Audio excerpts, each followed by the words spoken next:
Hola, ¿cómo les va? Muy buenas tardes, noches. Bienvenidos a esta emisión de Políticas de Estado. Después tengo un par de mensajitos para leer que nos mandaron respecto al programa de Hugo Paredero el último sábado.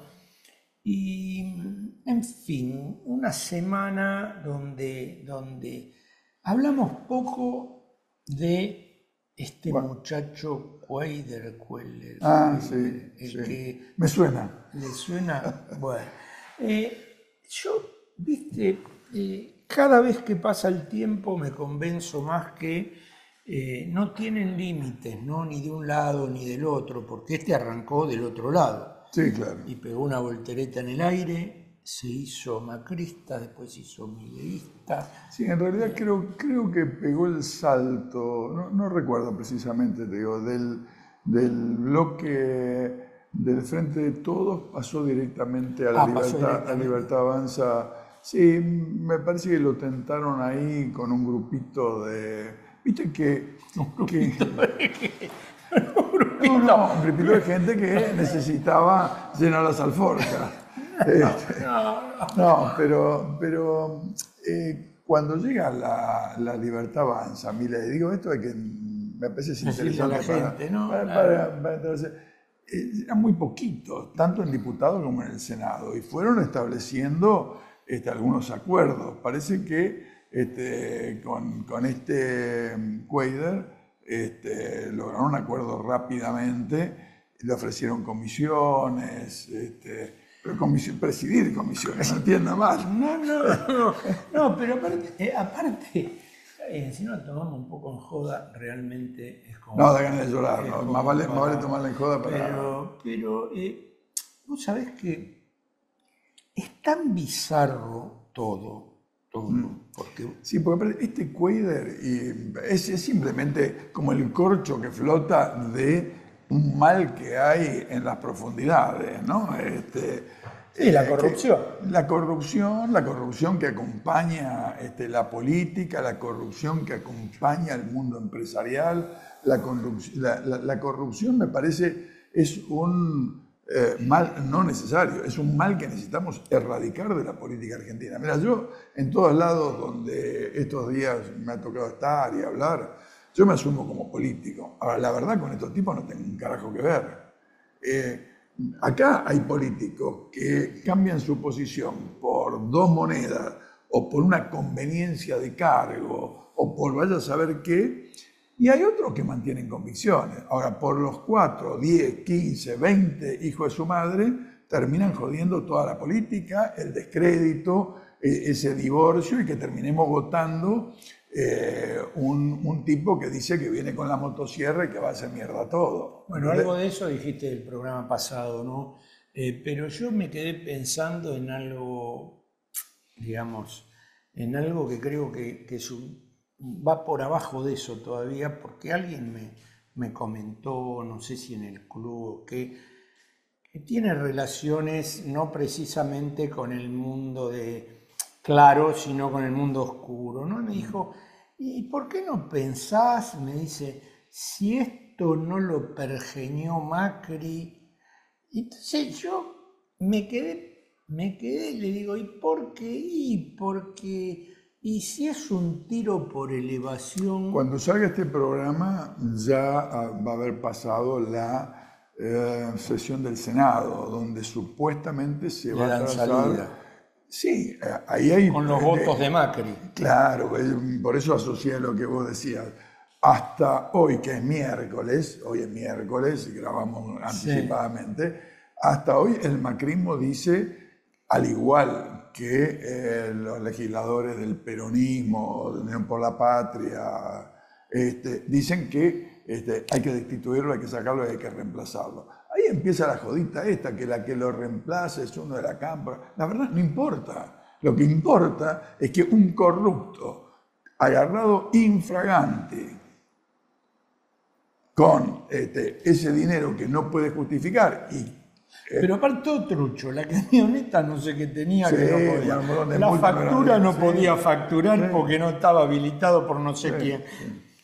No, Un por eso digo, desastre. por eso digo, me parece que acá hay cosas que hay que dejarse de especular, Porque Milei está especulando, dice, no, si se va, mejor que tome licencia, porque si se va, viene una de la cámpora. Si se va, viene una del bloque que estaba abajo. Que ganó, que lo eligió.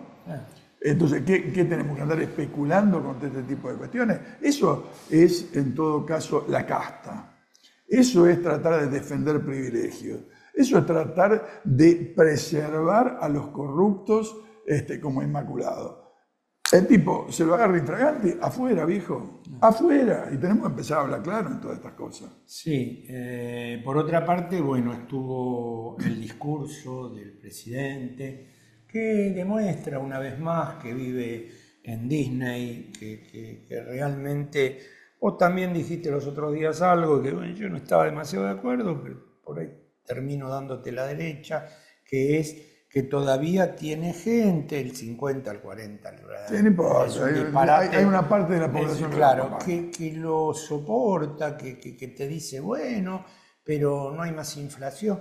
Pero no hay alternativa. Este es un tema que tiene que pensar también la oposición, porque en realidad, porque este es un debate que está en estas horas. Milei llega por unos poquitos votos más que Massa. Ahora, el tipo hace buena parte de lo que dijo que iba a hacer. Viene con la motosierra, otra parte no, preserva, coopta lo que puede de la casta, porque bueno, vos tenés que gobernar, tenés que manejarte con el Estado, tenés que tener ministros, secretarios, tipos que sepan algo, los está conociendo. Removió en este año alrededor de 100 funcionarios, de 100 y pico de funcionarios. Bueno, está improvisando, le está dando sobre la marcha. Ahora, lo que yo me pregunto, lo que yo me interrogo es, ¿qué pasa que no se construye una alternativa? Por ahí estoy ansioso, faltan 3 años para las elecciones del 2027, pero la verdad, en el año próximo vamos a tener elecciones de medio término, renovación de 1/3 del Senado, la mitad de la Cámara de Diputados. Ahí ya hay que construir, hay que parar algo. ¿Sabés qué pasa, Eduardo? El problema es si gana por más. Si gana por más, decís. Sí, bueno, eso sería ahí, bueno, hagamos un programa de fútbol, claro, o de chicas, y empecemos a hablar de Wanda Nara y de Pampita y de la China Suárez. La televisión argentina. Sí, claro. Hacer un programa como el que hacemos, serio, con invitado de lujo, como el que viene ahora, claro, como los que van a venir la semana que viene, sí, claro, la otra.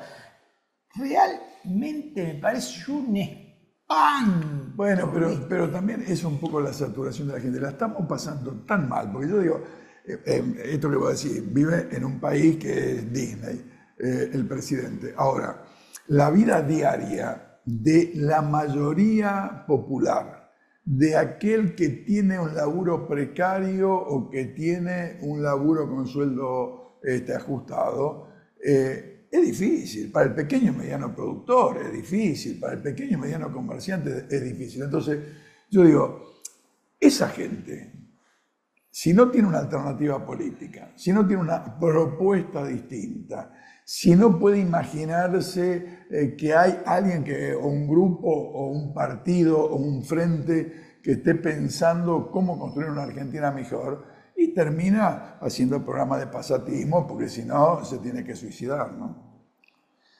Vamos a tener un programa bárbaro hoy con probablemente uno de los tipos, si no el que más sabe de política exterior. Y como a Eduardo le gusta tanto esto y anduvo ahí callejeando por esas zonas del Palacio Rosa, vamos a exprimirlo a fondo al primer invitado.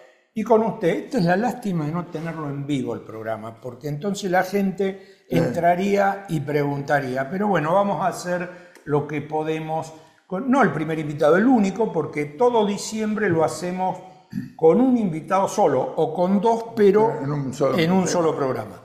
Comenzamos con políticas de Estado. Bueno, dijimos al principio que teníamos todo el programa con un invitado muy especial, que tal vez fuera el tipo que mejor maneja toda la la info y la cosmovisión de las noticias sobre relaciones exteriores, que es un analista de todo esto y que es un verdadero placer tenerlo por primera vez en Políticas de Estado a Walter Huber. Walter. Gracias, Walter. Gracias. No, gracias a ustedes por la invitación. Fallé la vez pasada por un problema de salud, pero sí, quería cumplir hoy. A ver, como vas a tener todo el programa para divertirte, explayarte o no divertirte, pero sí explayarte. Vayamos por parte, como dijo Jack el Destripador alguna vez, y arranquemos con el terrible quilombo de Siria. Yo tengo una sola pregunta, me imagino que él tendrá muchas más. ¿Por qué un régimen que se sostuvo tanto tiempo? 50 años, ¿no? Más o menos. Sí, entre el padre No, y yo digo el del hijo, que son como 10 años, sí, ¿no? 10, 12 años. No, me parece un poquito más también. ¿Más también? Sí. ¿Por qué se cae en 20 días? Bueno, a ver, voy a tratar de hacer una respuesta, tratar de ser sencillo en la respuesta. Yo no sé si ustedes recuerdan que en el 2014, de la noche a la mañana, apareció en Siria el Estado Islámico con camionetas Toyota recién fabricadas, con armamento occidental nuevo, así, pero de un día para el otro apareció el Estado Islámico. ¿Por qué? Porque ese era el momento donde el gobierno de Barack Obama, que tenía por secretaria de Estado a Hillary Clinton, había querido lo que ella misma definió matar dos pájaros de un tiro: derrocar a Muammar Gaddafi en Libia y derrocar a Assad en Siria. Lo de Gaddafi le resultó como lo habían planeado y Libia, que era el país más próspero de África, se ha convertido en un no Estado, gobernado por señores de la guerra feudales y absolutamente empobrecido.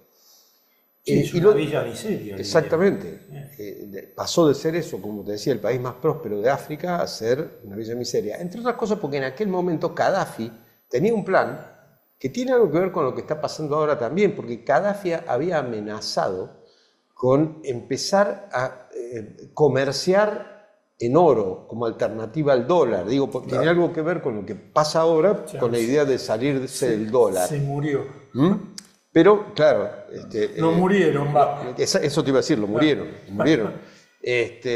Porque ni siquiera actuó Estados Unidos directamente. Hizo actuar a sus intermediarios estadounidenses, hizo actuar a los grupos reciclados de Al-Qaeda que participaron en el ataque a Libia, y así cayó el régimen de Gaddafi. No ocurrió lo mismo en Siria, porque Siria tiene un gran valor estratégico, tanto geopolítico en el Medio Oriente, pero Siria es el único país del mundo donde hay dos bases militares rusas.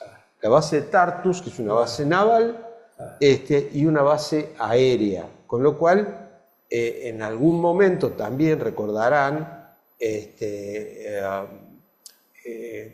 Putin cuando en algún momento en que Estados Unidos estaba por intervenir en Siria, planteó la intervención en Siria y Putin dijo: no crucen la línea roja. Hasta acá. Hasta ahí llegan. ISIS y los otros grupos, que en realidad son franquicias de Estados Unidos, vamos a hablar claramente, Al-Qaeda, todos estos grupos, si no fueron creados por Estados Unidos, fueron en todo caso reciclados por Estados Unidos en las cárceles secretas de Estados Unidos y sus combatientes utilizados para actuar, digamos, a nombre de los Estados Unidos, sin comprometer el cuerpo de ciudadanos norteamericanos en primera instancia. Ahora, no pudieron contra Siria, entre otras cosas porque Siria tenía en contra a Turquía, que es el mismo país que se ha dado vuelta ahora, después lo voy a explicar, pero tenía, digamos, como grandes aliados a Irán y a Rusia. Claro. De hecho, hay una gran, digamos, todo el modelo de la estructura del ejército sirio está copiado del modelo, inspirado en el modelo del ejército ruso. Entonces, pues vinculado a eso, creo que, si mal no conozco, hay unos 200.000 integrantes de ese ejército o de esas fuerzas militares en Siria. sí. ¿Se rebelaron o directamente nadie los convocó para defender el régimen? Assad. Sí, Mira, lo que pasa es una duda, ¿no? Vos armás un ejército, Sí. lo adoctrinás, lo armás, lo entrenás y... Lo cierto es que quienes, te lo voy a contestar por otro lado, pero porque no tengo una respuesta directa. Está bien. Quienes finalmente derrotaron a ISIS en el momento de la ofensiva más feroz de ISIS y de los rebeldes, estos así denominados rebeldes, porque si son de Hamas son terroristas, pero en Siria se llaman rebeldes. Sí, claro, ¿no? claro. Pueden ser iguales, pueden degollar gente, degollar a los claro. chicos, hacer lo mismo, pero tienen dos nombres distintos en los medios.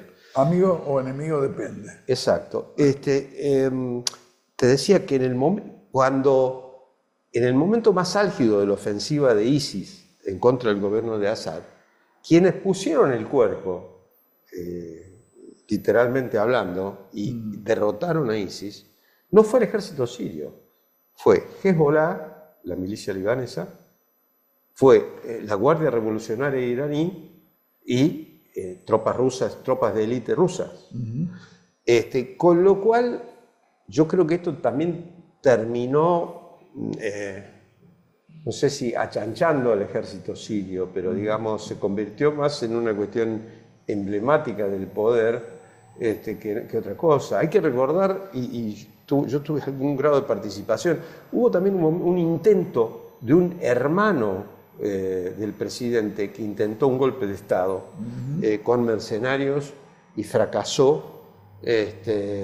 También a mí, a raíz de alguna nota mía, me convocó la policía española porque yo hablaba de las propiedades de la familia Assad en Europa y ellos estaban interesados en ese tema, que algunas de estas propiedades terminaron después confiscadas. Que habían sido utilizadas en la financiación de este golpe de Estado, intento de golpe de Estado, fallido golpe de Estado, de la familia Assad, pero además de la familia Assad, digamos, con mucha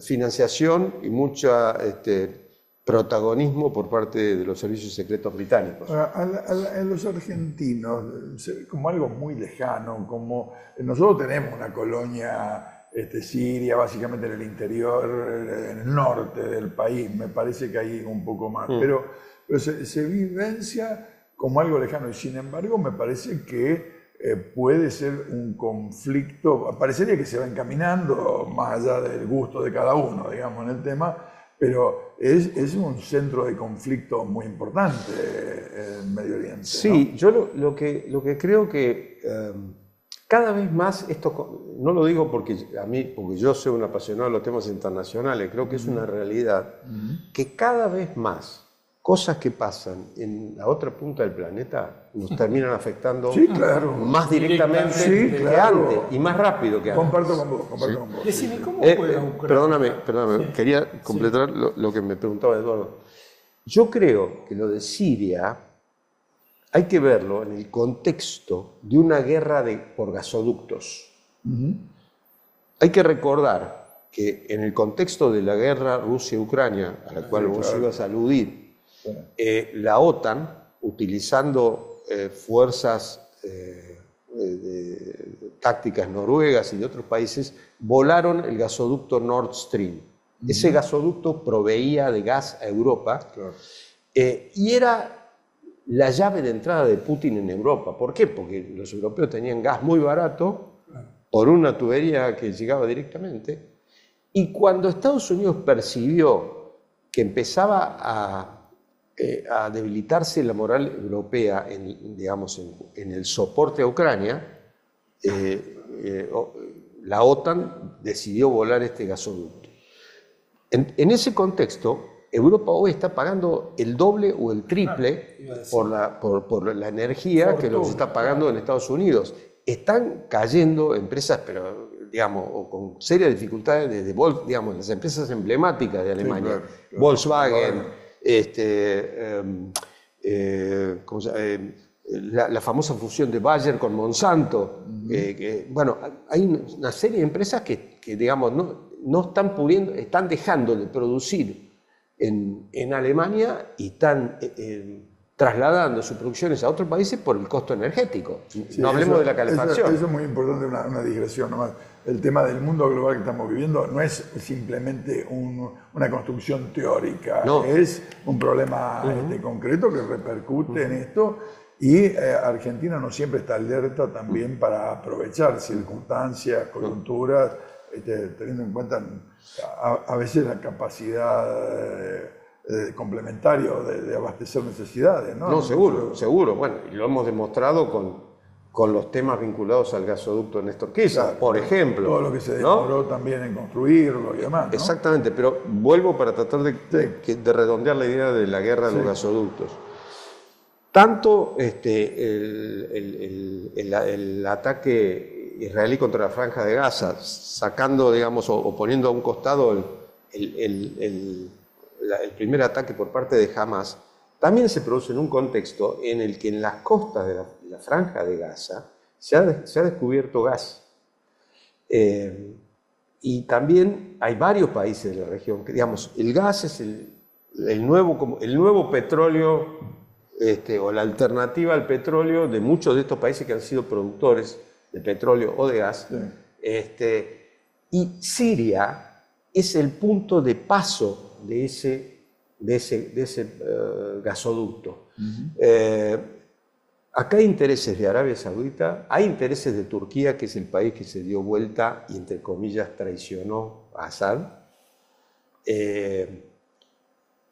Y creo que la mayoría, y evidentemente intereses europeos en volver a abaratar ese gas a través de un gasoducto que atraviese Siria y por el Mediterráneo llegue a Europa. Casi siempre, durante años, las guerras tenían que ver con lo que se llamaban las 7 hermanas, que eran las petroleras, las petroleras más conocidas, Standard Oil, Exxon, etcétera, etcétera. Son 7. Sí. Bueno, como en otra época esas guerras eran propiciadas por las 7 hermanas, yo creo que ahora están siendo propiciadas por estos complejos gasíferos internacionales y por ese tipo de intereses, ¿no? O sea que Ucrania no es ingenua en esta historia, ¿no? O la guerra de Ucrania. La guerra de Ucrania tampoco es ingenua. Yo creo que la guerra de Ucrania también tiene que ver con el tema energético, sin duda, y también con temas de materia prima, pero también tiene que ver con otra cosa. Mira, y lo voy a tratar de explicar porque me parece que es importante tratar de explicar el papel que puede jugar Donald Trump de aquí a poco tiempo. Me estás ganando de mano, esa es la otra pregunta. Cuando ganó su primera presidencia Donald Trump, yo hice varias entrevistas con un ex teniente coronel de la KGB llamado Daniel Stulin. Él es autor de varios libros, ahora se dedica a escribir, ha sido nominado al Premio Nobel de la Paz. Es autor de un libro que reveló la existencia del grupo Bilderberg, que es un grupo de personas, digamos, es un grupo donde se reúnen los verdaderos dueños del mundo, que no han sido elegidos por nadie, solo por sus fortunas. ¿Cómo se llama el grupo? Bilderberg. ¿Cómo se llama el libro? No sé si es Los Amos del Universo, pero si pones Daniel Stulin, como suena, pero además tiene 10 libros, tiene otro sobre ISIS también. Y estos personajes son los grandes titiriteros. Claro, pero en realidad a lo que iba es a lo siguiente. Stulin, en el momento cuando gana Donald Trump, me dijo que la inteligencia rusa siempre había previsto que un outsider de la política, un tipo que venía fuera de la política, iba a terminar ganando en Estados Unidos, y que si no hubiese ganado Donald Trump, ya estaríamos en la Tercera Guerra Mundial. Que un gobierno de Hillary Clinton nos hubiera llevado indefectiblemente a la Tercera Guerra Mundial, porque Hillary Clinton, como representante del capital financiero globalizado de Wall Street, digamos, ese capitalismo ya no tiene fronteras donde expandirse, porque ya se expandió hasta los últimos confines del planeta. Entonces, la única salida que encuentra el capitalismo para su propia crisis es la guerra, la licuación de activos y la destrucción para la reconstrucción. Fíjate que yo en aquel momento lo podía tomar como un análisis osado. Ahora, el posterior gobierno de Biden terminó demostrando que el tipo tenía razón en su análisis, porque Biden terminó colocándonos en la misma situación que él describía respecto a Hillary Clinton, es decir, digamos, en la puerta de entrada a la Tercera Guerra Mundial. Vos lo dijiste muy bien y sintetizado simplemente lo remarco. Hay una parte, o básicamente el sector demócrata de Estados Unidos, que se apoya fundamentalmente en el tema del capital financiero, la especulación financiera, y todo el conflicto bélico ligado a eso. Bueno, y todo lo que viene, el conflicto bélico de destrucción y reconstrucción, digamos. Es el famoso complejo militar industrial al cual ahora se le agregan mucho más el componente financiero y algunas tecnológicas. Eso sin defender a Trump o a los republicanos, siempre son más previsibles en esto, porque ellos también preservan más el tema de la industria, la producción, el nacionalismo, ¿no? Sí, pero también voy a usar tu palabra para decir que sin defender a Trump, Trump fue mucho menos intervencionista que cualquier gobierno demócrata. Trump, además, Trump tenía en claro que lo que se llama el Estado profundo, es decir, los servicios de inteligencia, que los medios de comunicación, que Hollywood y fundamentalmente Wall Street eran los enemigos a derrotar, ¿sí? Entonces, a los de la CIA le dijo, sí, planifiquen la invasión a Venezuela. Y los dejó planificando 4 años la invasión a Venezuela. No es que le dijo, no, yo no voy a invadir Venezuela. Entreténganse. Planifíquenlo. Pero la orden la doy yo. Sí, lógico. Claro, ahora también se está hablando, no sé si lo va a llegar a concretar o no, pero es reducir el Pentágono, porque hay poca gente que sabe. Yo suelo hacer esto casi como un gag, digamos. Preguntarle a la gente cuál es el mayor empleador de los Estados Unidos. ¿El mayor? Empleador de los Estados Unidos. Virginia. No, ¿cuál es el Pentágono. El Pentágono, claro. Virginia. Sí. La CIA, está bien. el Pentágono. El Pentágono no es ni Walmart, no es ni Google, no son ni siquiera las empresas, digamos, directamente que fabrican los armamentos, sino es el Pentágono. La estructura. Claro, la estructura que además tiene bases militares en casi todo el planeta. Claro. Y ese Pentágono en el cual se apoya realmente el valor del dólar, que no está respaldado por el oro, sino por el Pentágono. Pero digo, no es un dato menor el que Trump haya sido uno de los gobiernos menos intervencionistas, que menos tropas desplegaron. Sí, incluso que logró establecer desde situaciones de apriete, más mecanismos de diálogo y de acuerdo con Rusia, y con, ¿no? Bueno, por eso, volviendo a la cita que decía de Daniel Stulin y volviendo a lo que me preguntaba Ariel sobre el tema Ucrania, con el gobierno de Biden, lo que intentó hacer el gobierno de Biden fue aumentar el cerco sobre Rusia, fundamentalmente incrementando la cantidad de países que iban a formar parte de la OTAN, desconociendo totalmente un acuerdo que se hizo cuando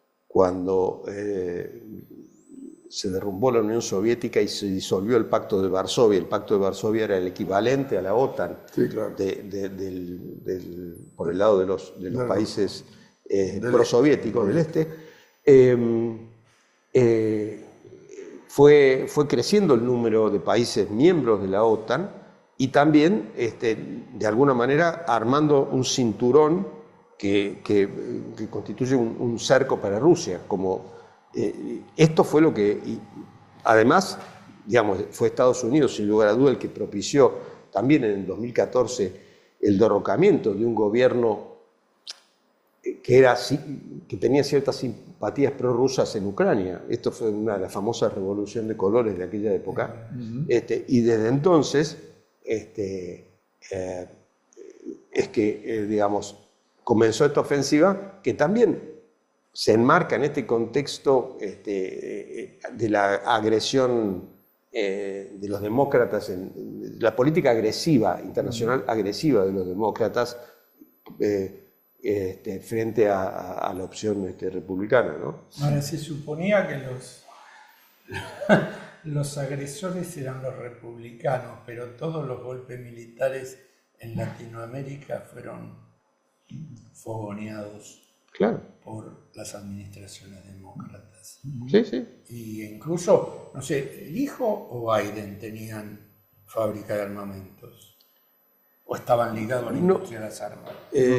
No, el hijo de Biden, más que nada, el hijo de Biden, que acaba de ser indultado por su padre, en una cosa que, si hubiera ocurrido en un país bananero, el título hubiera sido República Bananera. Como ocurrió en los Estados Unidos, está todo perfecto y normal. El hijo de Biden y el propio Biden tenían negocios con Ucrania y tenían inversiones en empresas de biotecnología que también hacían investigaciones sobre armas biológicas. Ambos en realidad tuvieron causas judiciales. Biden en su condición de vicepresidente, porque ocurrió durante la gestión en la que fue vicepresidente Barack Obama. Y el hijo, bueno, como decimos, es el que acaba de ser indultado por papá. Bien. Nos vamos a la pausa de Soma y traigámoslo para la región. El sur también existe, porque ya con esto alcanza el sur. Está bueno que tengamos una visión global para ver dónde y que estamos. todo tiene que ver con todo. Sí, está claro. Vamos a la pausa de Somos y volvemos con Walter para hablar un poco de América, Latinoamérica, Sudamérica, etcétera, etcétera. Hay pionono, atún, pan dulce, turrón, señora, ayudín, sidra, vino, garrapiñada. Salva la Navidad con precios moronenses. Canasta navideña a solo 13.900 pesos. Municipio de Morón, corazón del oeste. Acompaña a Política de Estado Puerto La Plata, un importante nodo logístico para los sistemas productivos de la región. Un puerto en continuo desarrollo. Puerto La Plata, el puerto del futuro.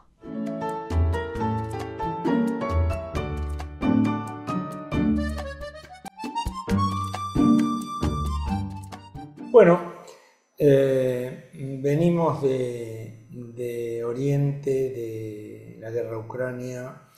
Realmente es apasionante, ¿no? Para pensarlo y para ver los meandros que toma y por dónde va cada cuestión y cada conflicto, ¿no? Que no muere solamente en el tema de Siria, ¿sí? Sino que se expande.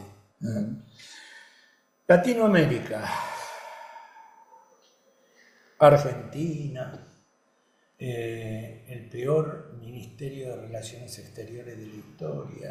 Eso por lejos. Eso creo que no. Yo no creo ni siquiera que los simpatizantes de Milei te lo discutan. Pobre, yo te digo, vos a veces los tomás medio. Yo que he estado en la Cancillería muchos años y tenés un personal muy especializado, realmente debe estar sufriendo, no importa después ideológicamente, pero hay gente formada, hay gente profesional, hay gente seria que trata de estudiar y que trata de darle continuidad a las cosas, no de que hoy blanco, mañana negro, ¿viste? Debe estar sufriendo muchísimo, ¿no? Además, Eduardo, porque creo que los argentinos en particular tenemos una tendencia a cierta generalización y entonces pensamos que Milei y Trump son exactamente lo mismo o que Milei y Bolsonaro son lo mismo. Y no es así. Por ejemplo, durante toda la gestión de Bolsonaro en Brasil, la Cancillería siguió funcionando de manera absolutamente independiente y profesional. El plan alto.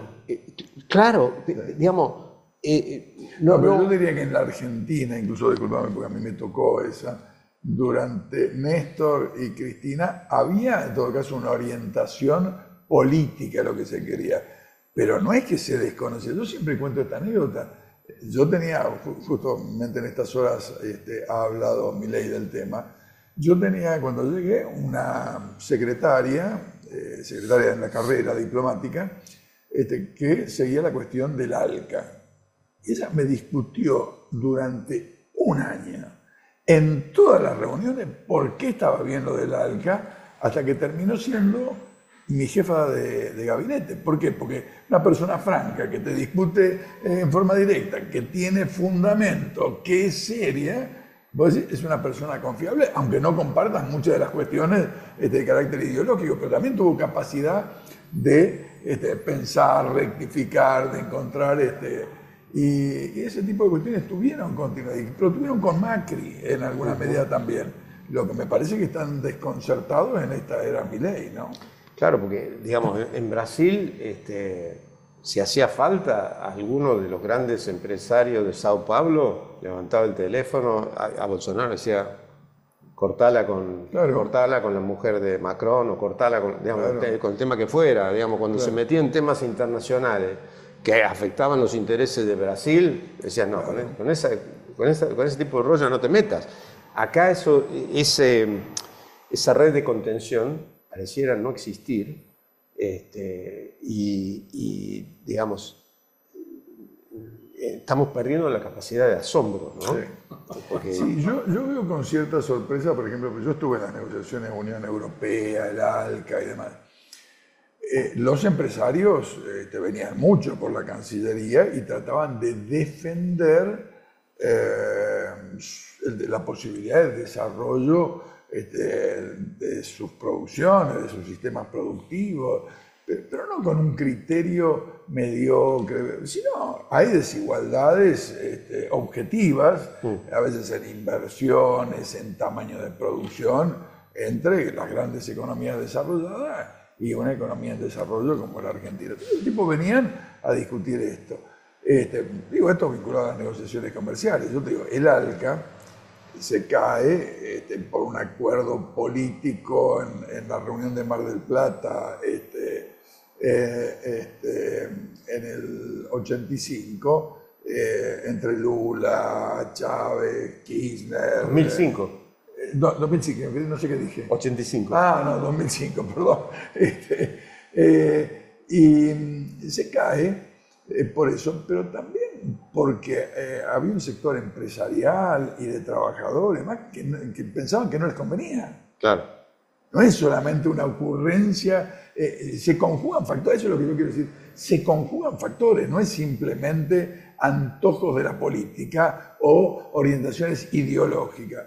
Yo no sé hoy esto que está planteando en estas horas Milei, que lo planteó en el discurso esta semana de balance del año, de retomar el tema del ALCA, si es algo que los empresarios argentinos, me gustaría saber, no, desconozco. Si, no te lo estoy preguntando, digo, estoy imaginándome si van a estar de acuerdo con eso. ¿Van a estar de acuerdo o no? Si les conviene o no les conviene. Porque lo que sí yo tengo claro... Bueno, de hecho, perdón, disculpe que te interrumpa, pero me parece que él por ahí nos puede dar una línea más de pensamiento. Trump acaba de decir dos cosas. Primero, se le cagó de risa a Pierre Trudeau. Dijo el gobernador de la provincia número 51. Me imagino cómo deben estar los canadienses. Sí, como locos. No, deben estar pegándose la cabeza contra el techo. Pero después dijo que México y Canadá laburan gratis con Estados Unidos. Entonces ahora se va a caer todo el gran acuerdo que hay con México y Canadá porque él va a poner el 20% de aranceles, decís. Claro. El 20, el 100 hasta el 200, digo, sí, sí, algunos productos. Entonces vos decís, esto que hay acá, esta cosa que está acá, ¿qué tiene que ver con eso? Nada. Yo creo que nada. Lo que pasa es que también creo que lo que ha cambiado mucho, y tiene que ver con esto que planteabas vos, de la mentalidad de los empresarios, voy a tratar de explicarlo también de manera más o menos sencilla. Acá, digamos, porque también son fenómenos globales que no solo afectan más o menos a la Argentina, pero inclusive el propio triunfo de Milei en la Argentina es producto de lo que digamos, hay distintos modelos de guerra. En determinado momento se hablaba de guerra de tercera o de cuarta generación, donde las comunicaciones jugaban un papel fundamental. Hay que recordar que Internet fue primero un desarrollo militar antes que desarrollo civil. Claro. Fue desarrollado como parte de un armamento, parte del armamento de los Estados Unidos, y después se le encontró una aplicación civil.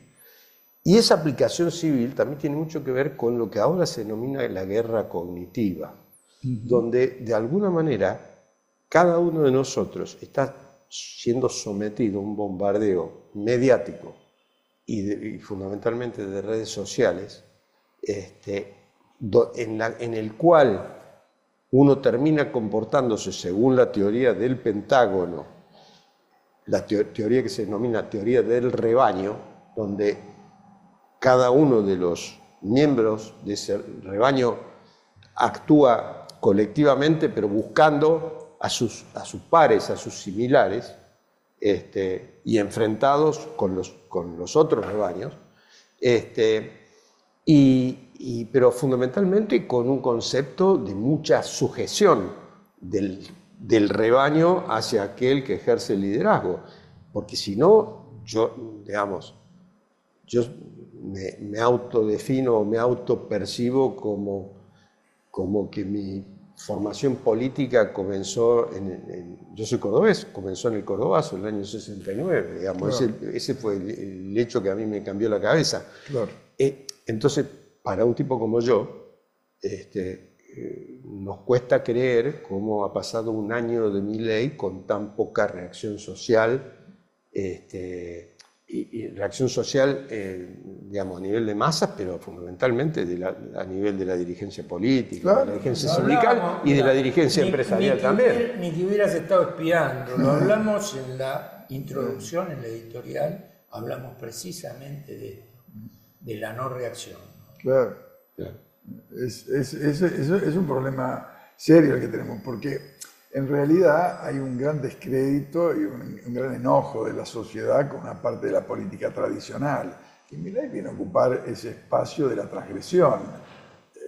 Después cada uno le aprieta el zapato de la manera particular. Aparte, retomando lo de tu especialidad y la de él, lo puteó a Lula, lo puteó a Petro, lo puteó a Boric. Realmente dijo los chinos eran los cerdos, la rata comunista. Es una máquina de tirar improperios, no sé, no lo puedo definir, ¿no? Está bien, pero usa el lenguaje justamente del sector social que lo votó y de un sector ese mismo sector social que lo votó fue ignorado, no fue registrado como actor político por ninguno de los gobiernos anteriores. Y digo ninguno, incluyo Cambiemos, el radicalismo, el peronismo, claro, ¿no? Claro, la izquierda, claro.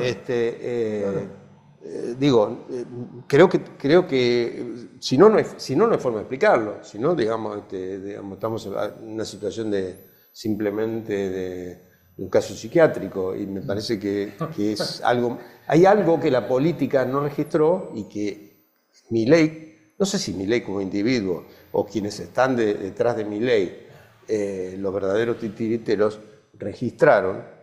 Yo suelo decir, y esto también es aplicable a cualquier país, que la derecha siempre es mucho más pragmática y mucho más práctica y maleable que la izquierda o que el progresismo. El progresismo es un poco más rígido en entender ciertos cambios sociales. Aparte porque hay como variables de carácter ideológico. Ojo, también los tiene Milei, tiene enfoques ideológicos vinculados más a la cuestión económica. Sí. pero no tiene ningún problema en decir hoy una cosa y mañana desdecirse, cosa que a la gente de partidos tradicionales o de formación más doctrinaria le cuesta mucho más o nos cuesta mucho más. Hay el principal teórico de Trump, que después colaboró con Bolsonaro y con Milley, que es Bannon, de Estados Unidos.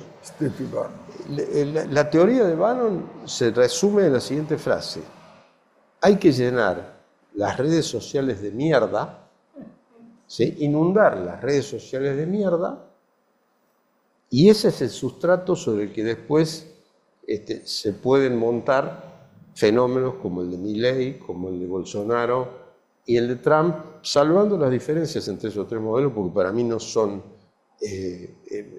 gemelos, digamos, ¿no? Pero te quedan 2 minutos para cerrar. Pasó rápido. ¿Soy larguero o pasó rápido? No, pasó rápido, al contrario. Sin hacer esto que a nosotros no nos gusta, futurología, ¿dónde vamos a parar globalmente, digamos, ¿no? Es un escenario muy complicado, ¿eh? Es un escenario muy complicado porque además yo no sé si el conjunto de la población, digamos, ha percibido que esto que digo, que estamos caminando sobre el filo de la navaja de la Tercera Guerra Mundial, porque muchos parecen conflictos distantes, conflictos que no nos... Pero recordemos también que hemos comprado conflictos, como el conflicto en Medio Oriente, ¿sí? Como el conflicto de Ucrania, ¿sí? Como conflicto con países como China, digamos. Hemos comprado muchos conflictos de los cuales tampoco tenemos registro nosotros, pero eso no quiere decir que del otro lado no haya alguien que haya anotado y al momento de pasar las facturas las pase. Pero digo, la complejidad de este mundo tan interconectado, tan vinculado, nosotros ya sufrimos 2 atentados que tuvieron que ver con lo que pasó en el Medio Oriente, cuando creíamos que el Medio Oriente estaba a 18.000 kilómetros de distancia.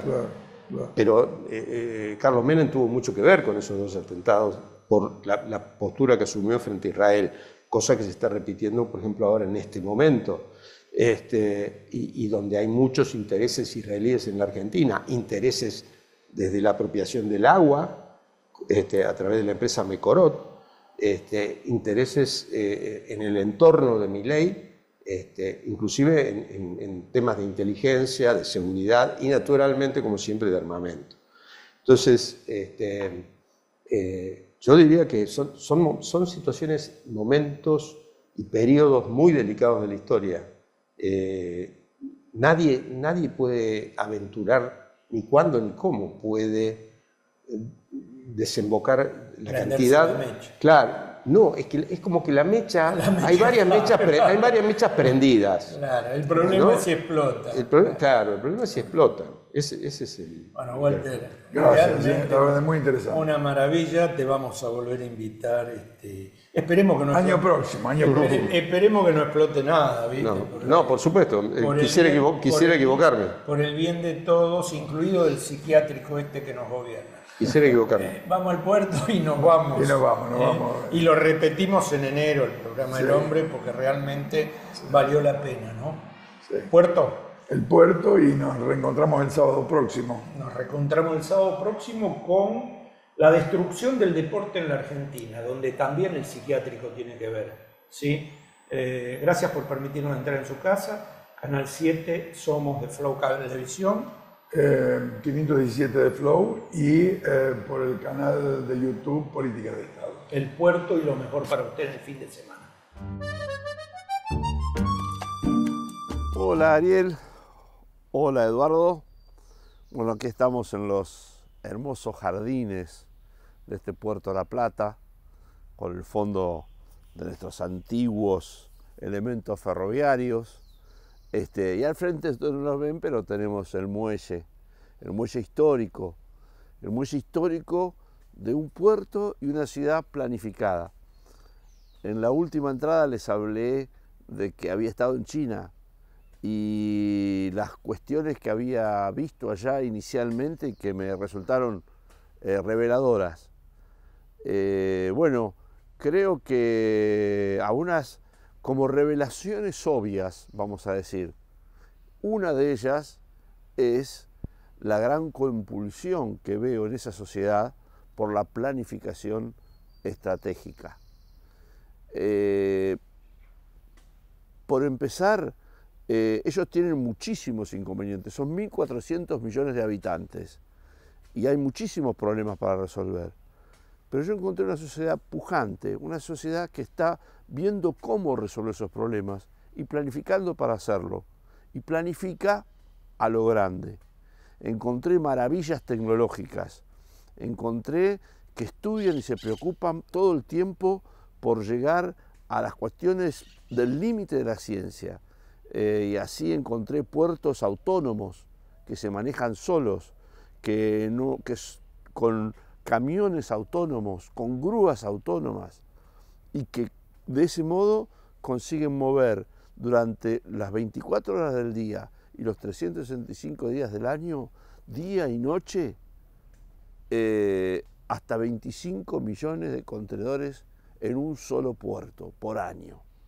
Es una barbaridad. Piensen que nosotros en toda la República Argentina movemos 2 millones de contenedores por año.